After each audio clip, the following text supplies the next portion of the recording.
I've just got a little package here from a clever cookie over in Italy, on gtronics, and basically there's a couple of devices that I've purchased off him.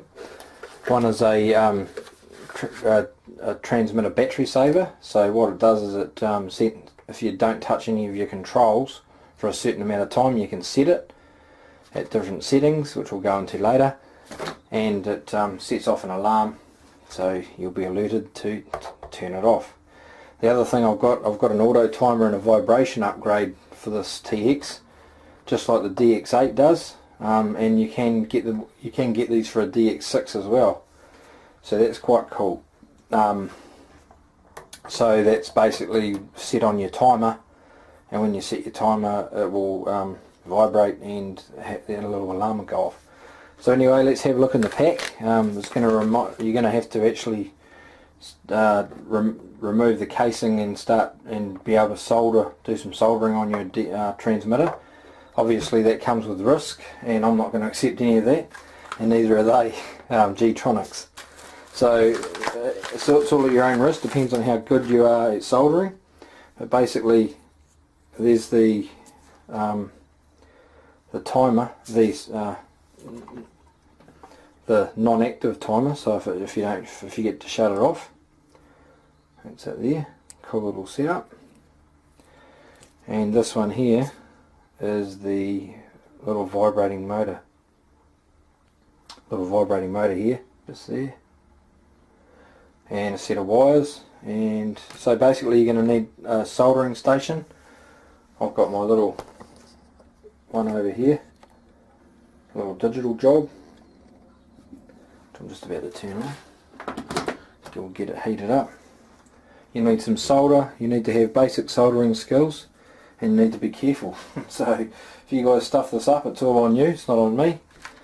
But I'm quite happy to do a review on it and actually do a tutorial on how to actually do this upgrade. So I'll do it in two sections. I'll do the battery saver upgrade first. There's sets of instructions that you can download from the net.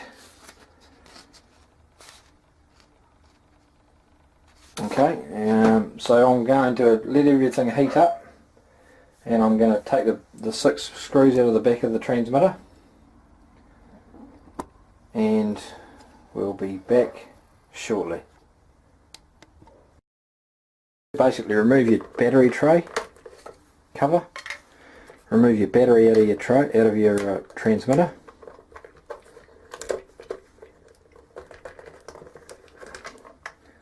Disconnect the wires, and then remove the 6 screws. 1, 2, 4, 6. I've actually pre-undone those to make it quicker.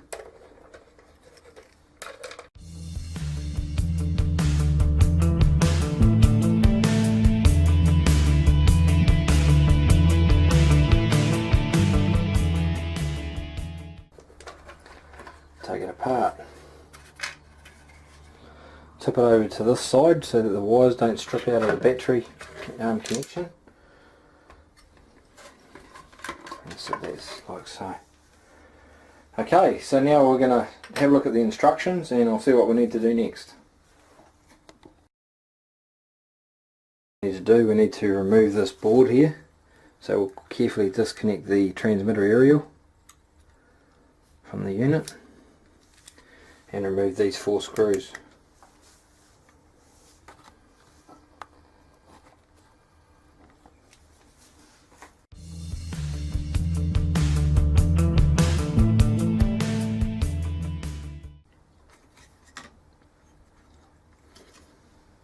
Move that over to the side. So what we need to do here, if this is the just the transmitter flipped over in its mode 2, so this side here on the left, when it's got the face down, is your aileron and elevator gimbals, and this is your throttle and rudder. So basically you can choose to either use solder into the aileron or the elevator gimbals. So what I'm going to do, I'm going to go to the easiest one to get to, which is this one down here. which I'll go down and show you.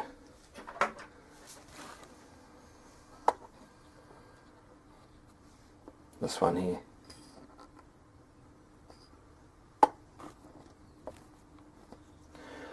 This one. So I'm going to be basically, these three wires here, I'm going to be soldering onto each one of these three wires here, the red, blue and the black wires. Okay, so what I'm going to do is I've got my little device here. This is the battery saver. So what I'm going to do is I'm going to undo the wires, and you'll find that there's three wires that need to be soldered on. Okay, there's two greys and a yellow.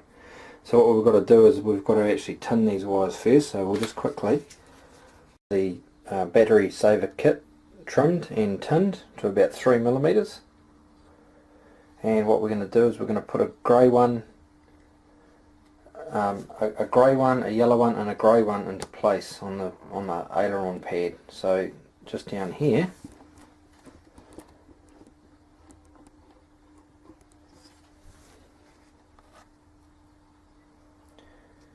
got the pad,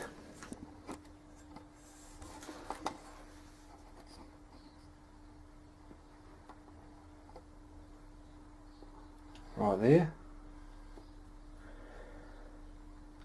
This big bunch of wires. So basically we're going to start from the right hand side over here where the red one is, and then we're going to do the next one, which is the blue wire, which are basically grey, yellow, grey. So you need to be quite careful of all the wiring and everything around, and I'd usually try and put a bend in the wire so that you can sit it into place nicely. I'll try to do that with each one. Because you've tinned them, they'll actually bend and hold quite well. And then I'm just going to use a pair of tweezers and my soldering iron. Make sure you tin your soldering iron with a fresh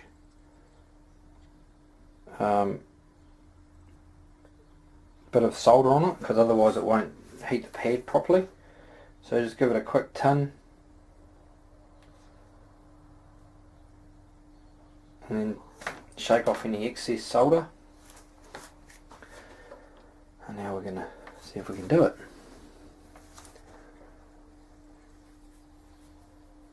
So we wanted to get the grey one in.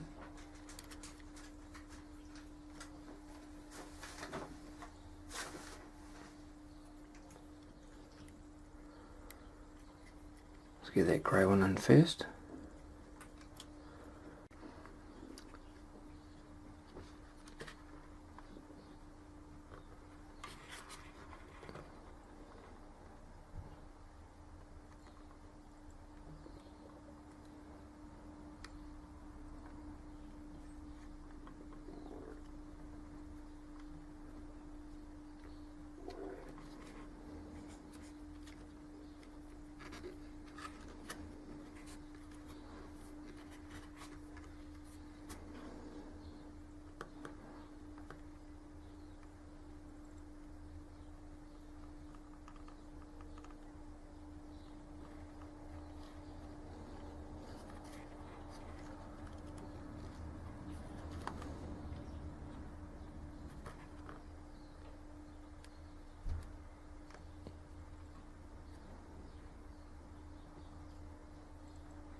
And that's it.